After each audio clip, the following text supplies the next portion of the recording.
Device to use the microphone. Good afternoon, everybody, and thank you for having me and many members of our St. Andrews team here today. With us, of course, is Stephanie Gehriger, our Director of Institutional Advancement, and Jay Philpott, our Director of Admission and Financial Aid, and Lauren McMillan, our Director of Alumni Relations. It's an honor to be here for many reasons. First and foremost, I should tell you, I'll text my father after this, because he'll be proud to know my father's 88 years old and still to this day living in Traverse City, Michigan, holds a perfect attendance record at Rotary, of which he is very, very proud.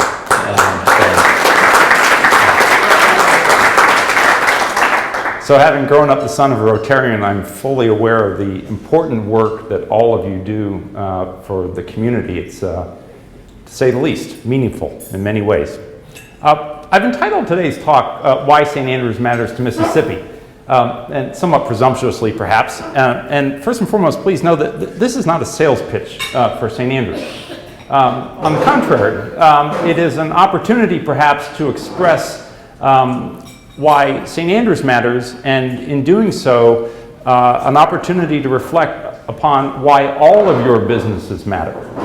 Because one of the things that I was attracted to when I was invited to come work at St. Andrews was the way that so many people in this state work so hard in so many ways to improve lives here. And in ways big and small, having seen that now on many fronts, it's a testament to the power of community and the belief that we can always be better, whether that be personally, professionally, or as a state. So along the way, in doing so, I also hope to give you a few things that, oddly enough, as an educator, you might be able to take back to your businesses and use to make them even stronger operations. But first and foremost, I think St. Andrews matters to Mississippi really for three reasons, and they're pretty simple. Our people, our programs, and our connections to the community. And I would say each of those could apply to your work as well. I also can't think of a better way to express the essence of St. Andrews and the theme tying all of this together than with a short video. So if you'll indulge me, show you a short video that we think captures the heart of St. Andrews.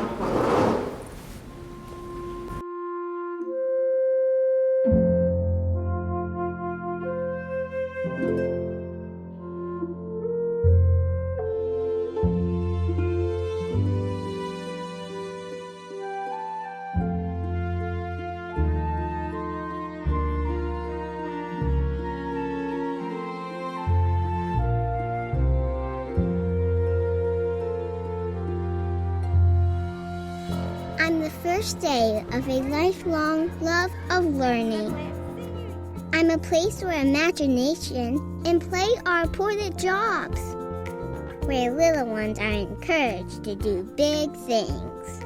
And no one ever says, real learning is for when you're older. I'm that very first, and second, and third, and fourth best friend. Good morning, Hayden. Good morning, Sudia. Good morning, Gateway. Good morning, Tinsley. I'm the excitement of a new challenge, connecting the dots between literature, history, math, and science, and seeing the bigger picture. I'm finding new solutions together. I'm discovering a world without borders. I'm honor, respect, and responsibility. A growing sense of freedom and independence that's built on trust. I'm a celebration of everything we've learned and shared together. I'm the right time in the right place to explore individual strengths and talents. I'm the perfect balance between guidance and independence. I'm the thrill of taking the field and the camaraderie of the team for everyone who wants to play. I'm the freedom to question and to form different opinions. I'm not learning what to think, but how to think. Gadsby's green light as he would stand on the dock. I'm the inspiration behind lifelong learners, confident leaders, and the next generation of difference makers. I am the highest standard in academic achievement, a place where peer pressure is a good thing. It gets easier. I took the class last year. You just gotta really work hard. I'm a championship season for the standouts who compete at the next level, and for the teammates who play for the pure joy of the game.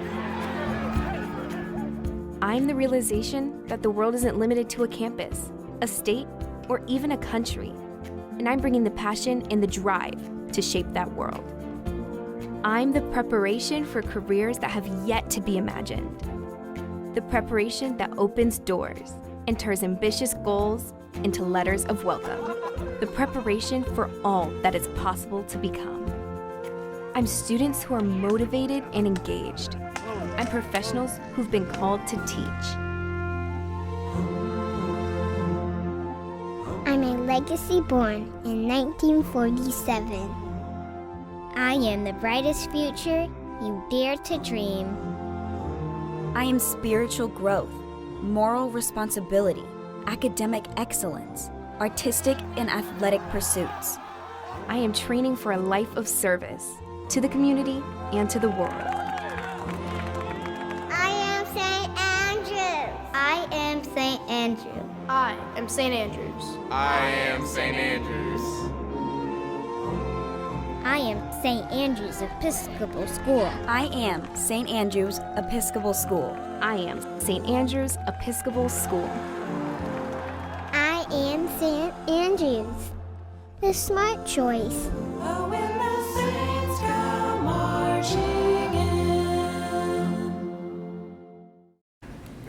So with that in mind, and capturing the essence of our school, I think one of the things I don't want to presume is that everybody in the Jackson area knows about St. Andrews. I mean, we are a school of 1,140 earnest, hardworking, nice kids on 2 campuses, one in Jackson and one in Ridgeland, having begun humbly in 1947 at St. Andrews Cathedral and growing since then. But along the way, no matter where we were located, always feeling that we were a part of the greater Jackson community.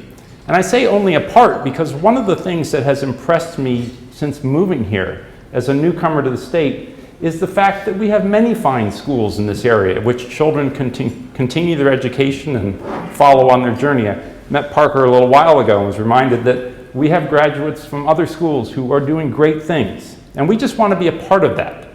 And we want to partner with you as businesses to find new and interesting ways to do that. In fact, our alumni are doing that all the time. I'd like to introduce you to a few of them right now, if you'll indulge me. First, many of you may know Robert Langford. For 23 years, Robert has been the Executive Director of Operation Shoestring, an essential thread in the fabric of support of this community. And I think where would we be without people like Robert and the hard work that they do every day to make life just a little bit better for those who need it. And then, of course, in a very different light, Lucian Smith, a graduate of St. Andrews, and next year, luckily for us, a new parent at our school, the chairman of the state Republican Party, in a very different way, making an interesting impact upon the life of all of us in Mississippi. And then, with great pride, one of yours and one of ours, Jack Allen. Jack's many works are making a difference across the state, across the Southeast. In many ways, you see his work that is unfolding in the Mississippi Trade Mart as we speak, and then at his alma mater, the baseball field, which everywhere I turn, people seem to have great pride in. And then in the very near future, on our own Ridgeland campus, we're working very hard to bring to a point of construction our chapel. So within this state, our graduates are making a difference, and we take a lot of pride in that, especially when they choose to continue their lives here. We also know that many of our graduates will continue to make a difference no matter where they choose to lead life's journey. And I'd like to introduce you to 3 of them who live perhaps far away, but are making a difference in your life in very different ways. First of all, Andrew Chatham. Andrew Chatham is a graduate of St. Andrews and Duke University. And in 2002, he was one of the first 500 employees of Google. Now, interestingly, Andrew Chatham is one of those employees who has stayed with Google.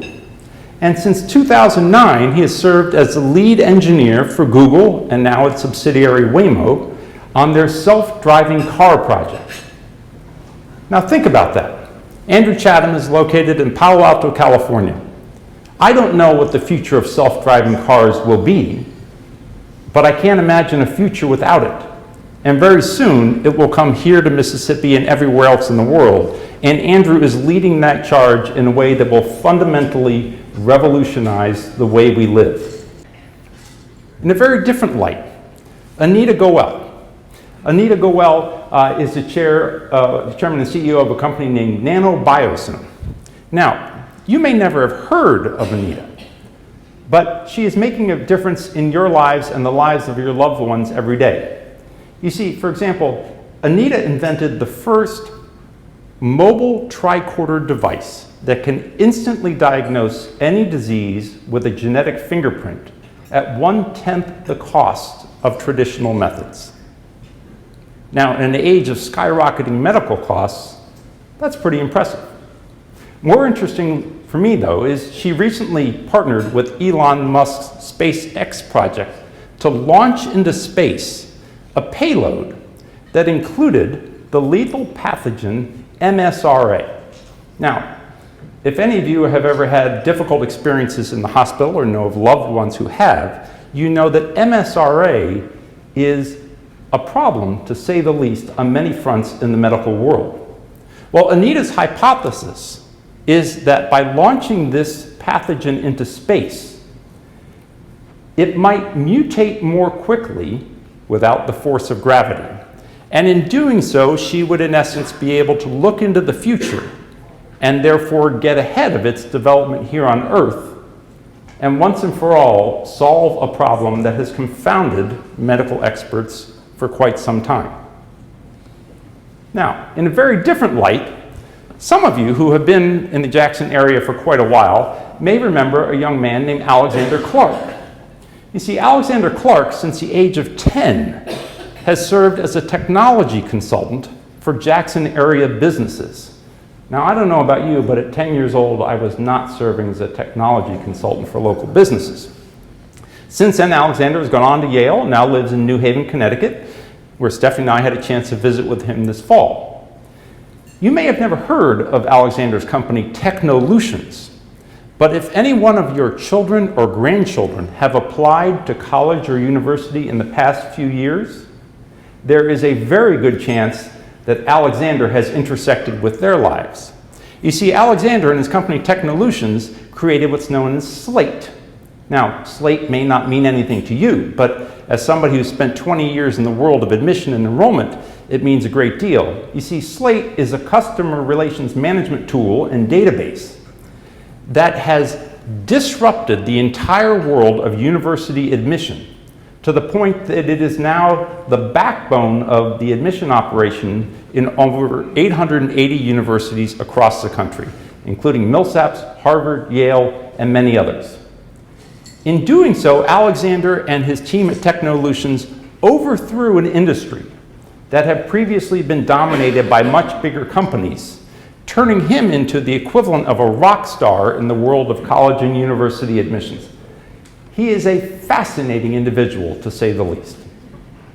So no matter where our graduates may choose to live their lives, in ways big and small, in very different ways, they're making a difference here in Mississippi. And that's something in which we take great pride. Now, the second reason that we believe St. Andrews makes a difference in Mississippi is because of our program. We believe our program is a magnet, and it's a magnet in many ways. Often for those who move to the area from other states, because they see in our program elements that are comfortable and known to them and familiar in what they see in other leading independent schools. We take great pride in that. But it also means we need to keep working hard every day to move St. Andrews forward. And so we are. In fact, I just heard you reference your visioning process that's going on right now. We at St. Andrews just completed our own almost year-long visioning process in which some of you participated. And the importance of that is that it is our guide star for the future and tells us where we're going. The first line of our new vision statement says that in 2021, St. Andrews is a beacon of educational innovation. Now, how will we get there? I don't know. What will it take to get there? I don't know. But we're uncovering that right now, and our faculty are leading the charge. I'll give you one example. We begin with our school values. They are constant, they are true, they are part of who we are. They come to us in many ways, but as we complete our vision, these will guide us along the way, and we think remain core elements of every St. Andrews graduate. We take those with us and think about what the future might look like. So for example, here's an artist rendering of one of 3 pilot classrooms that we will develop this summer on our North Campus, 2 on our North Campus and 1 on our South Campus. These don't look like traditional classrooms, do they? The desks are not in rows, the teacher is not at the front of the class. In fact, the students are actually doing what people do in the real world. They're up, they're about, they're active, they're meeting, they're collaborating, they're creating. They're using all of those skills that they will use in your businesses where they will be very successful employees. The furniture is highly mobile, the technology is wireless with multiple points of projection. The whole point of it is to instill in students those skills that they need to succeed at further points in their life. I also want to introduce you to several people that you may find useful in your own work in a roundabout way that guide our belief about education. First of all, Adam Grant from the University of Pennsylvania. In December, Adam Grant wrote an op-ed piece in the New York Times entitled, "What Straight A Students Get Wrong." It's a great primer for anybody who wants to understand why all of you are successful business people today.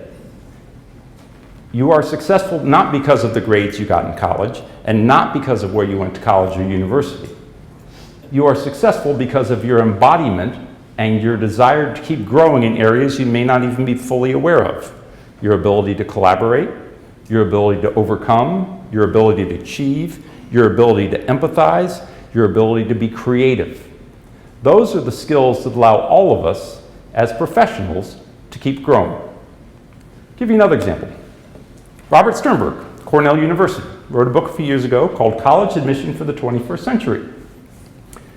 Sternberg's thesis, which has been proven time and again, is that grades and test scores are an excellent predictor of a child's first-year success in college. They are a terrible predictor of one's success in life. And so Sternberg argues, the criteria upon which we admit students to college should be changed to more accurately reflect what it will take for them to succeed in the quote-unquote real world. Carol Dweck, a few years ago, produced a groundbreaking work known as Mindset. Dweck's hypothesis is very simple. We all live in this world along a continuum. There are some people who exhibit what's called a fixed mindset. I'm smart or I'm dumb.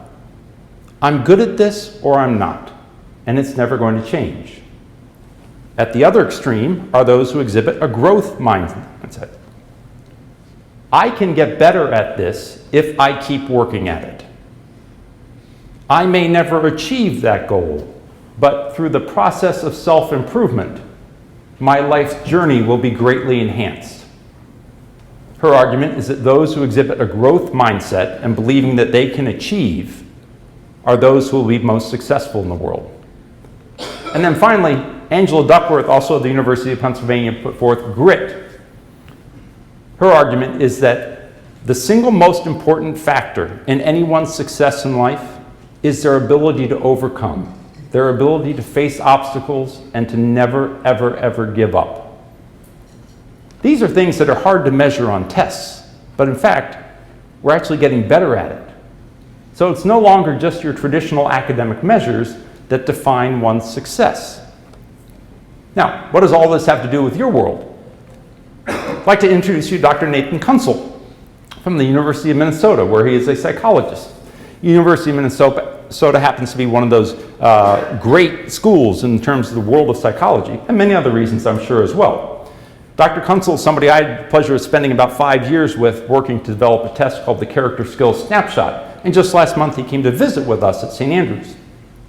He has dedicated his life's work to assessments and to interviews. And his argument is that that the traditional application/interview process that is employed in schools and in your businesses is a terrible predictor of your employees' ability to succeed in your businesses. And so he would argue that you should, instead of using a traditional interview application process, adopt new interview techniques that are aimed to identify the skills I mentioned before and many others, and in conjunction with that, use a series of tests in which algorithms can predict whether or not an employee will fit your culture. So depending on the skills you think an employee needs to succeed in your business, you can actually use tests and different interview techniques to better identify those who will best fit the culture within your business. And for anybody who wants them, here are a few of them. I'll be glad to share them with you and send the links to anybody who wants to learn more. So it is, between the school world and the business world, we can learn from each other. We're not perfect at this at St. Andrews, but we're going to get better, and we're never going to stop trying. And so it is, we can improve each other's lives. Final reason that St. Andrews matters to Mississippi is because of our mission. And part of our mission calls for us to be of service to our community and the world. We are not an independent school of 1,140 talented rich kids. The farthest from the truth it could possibly be. We are a school that brings together kids from all backgrounds who work hard and are taught that we need to give back to our community. And so we try to model that in everything we do at St. Andrews. For example, here within the state of Mississippi, we partner with a variety of organizations on a variety of levels to help improve both the quality of children's lives and the quality of the education that happens here. For example, a few years ago, we partnered with Phillips Exeter Academy in New Hampshire, one of America's great schools, and the Jackson Public Schools to introduce the way that Phillips Exeter teaches math, which is in a very unique manner. And through partnerships and workshops with our teachers and their teachers and those at Exeter, we all learn together. We also partner with the Piney Wood School in terms of teacher workshops. The children from McWillie Elementary School frequent our campus, as do students from all around the state. So the point is, we want to give back. We also realize we can never do enough. But it's through all of these things that we see the children grow and we make a difference in their lives. And finally, last but not least, we do our very best to host a variety of community events.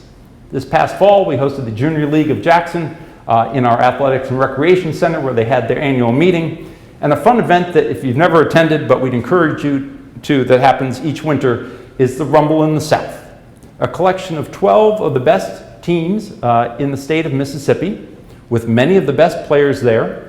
Families from all walks of life and all backgrounds across the state coming together for a remarkable day of basketball talent that is, more importantly perhaps, a great expression of community. So we believe St. Andrews matters, we believe your businesses matter, and we believe that together we can make a difference in the lives of all of us here in Mississippi.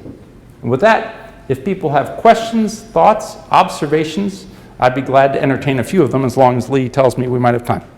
I'm not going to make you sit down yet. Okay. Anna's going to do that. Okay, fair enough, Anna. Thank you.